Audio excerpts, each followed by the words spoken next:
Hello, everybody, and welcome back. This is yours truly, B9400, Ben Discusses History. And in today's episode, I'm going to be discussing the life and crimes of the assassin of the 16th President of the U.S., Republican Abraham Lincoln, John Wilkes Booth. John Wilkes Booth was the assassin who killed United States President, Republican Abraham Lincoln, on the 14th of April, 1865. He was born on the 10th of May, 1838, in Bel Air, Maryland, into a prominent acting family that had immigrated from the United Kingdom, specifically England. Booth was a well-known actor, but he is most famous for his role in the assassination of the 16th president. A staunch Confederate sympathizer, Booth believed that Lincoln's policies were harmful to the South and that killing him would help the Confederate cause during the final stages of the American Civil War. Booth's plot was part of a larger conspiracy to not only assassinate President Lincoln, but also other key government officials. However, Booth's act of killing Lincoln at Ford's Theater in Washington, D.C. on the night of April 14, 1865, was the most significant event in the plan overall. After shooting President Lincoln in the back of the head, Booth leaped from the balcony onto the stage and fled the theater, breaking his leg in the process. He managed to escape, evading authorities for 12 days before being cornered in a barn known as Garrett's Barn in Virginia, the capital of the Confederacy, soon to be former. On the 26th of April, 1865, Booth was shot and killed by Union soldiers, specifically an English immigrant by the name of Boston Corbett, who was a religious fundamentalist, during the standoff.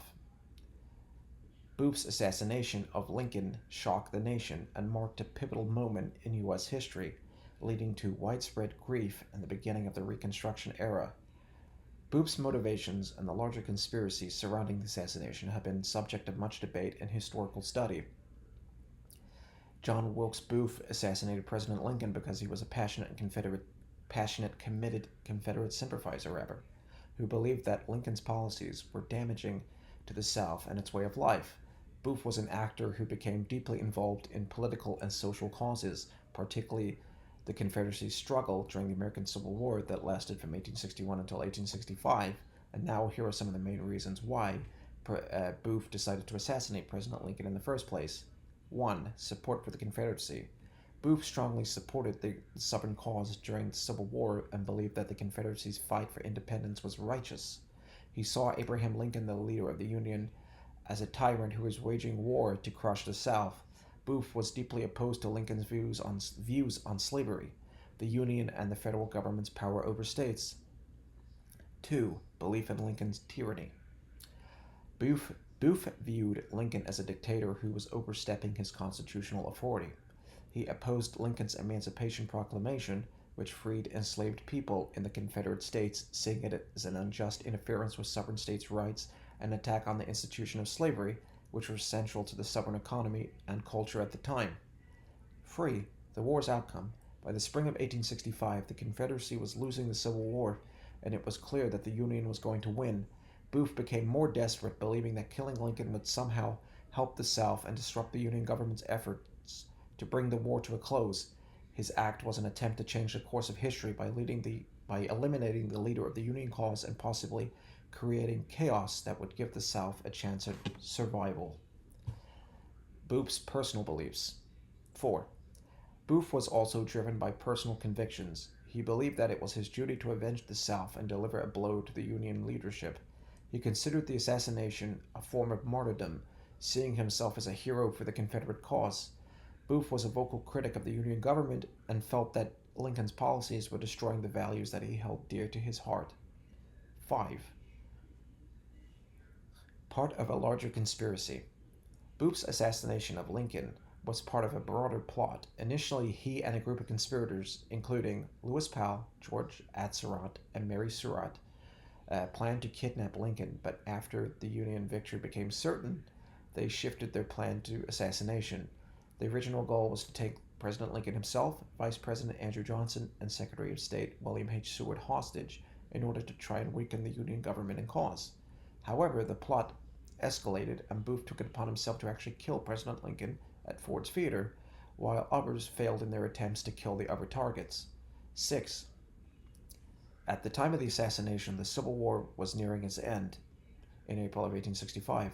General Robert E. Lee had surrendered to General Ulysses S. Grant at Appomattox Courthouse in Virginia on the 9th of April 1865, which sealed the Confederacy's defeat. Booth's assassination of Lincoln, therefore, was an act of frustration in hopelessness in face of the South's impending loss, rather. 7. Personal connection to Lincoln's policies. Booth's anger was also deeply personal. As someone with a strong Southern identity and a family deeply rooted in the arts, his father was a famous actor. Booth saw Lincoln's policies as a direct threat to his own values and way of life. His rage against the president grew as the war dragged on, and especially after Lincoln's re-election in 1864, which he saw as a mandate for continued war and oppression of the South.